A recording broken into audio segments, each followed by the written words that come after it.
So we know that just before 9 o'clock yesterday morning, a light plane was seen flying low over a place called Lilydale Ridge, which is right beside the Clarence River.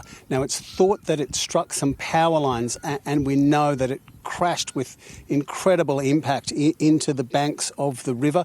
This is an absolutely idyllic part of the world. It's actually really popular with free campers, and a number of those heard that impact and ran to the scene. One of them was actually a registered nurse from Coffs Harbour. She ran over. Unfortunately, there was nothing she could do, and we know that a man in his 30s and a young boy less than 10 years old, they were both on board the aircraft and they died at the scene.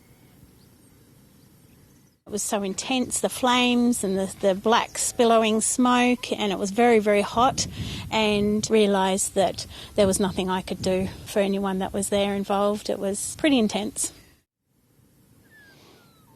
So that was Kerry Monk, who was one of the first people to respond to this tragedy.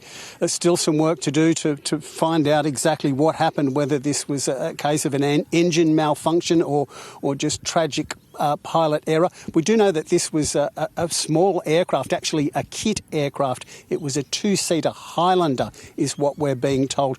We believe at this stage that it took off from the Gold Coast area on Monday. It's unclear where the two people on board spent Monday night. And it's going to be a difficult job for investigators because, as I mentioned, the impact of this crash was extraordinary, and we've actually seen the fuselage and the tail of the plane sticking up vertically out of the riverbank. So it's going to be a real challenge to analyse what sort of engine problems may have occurred prior to the crash. So it's, at this stage, still a bit of a mystery and certainly a tragedy.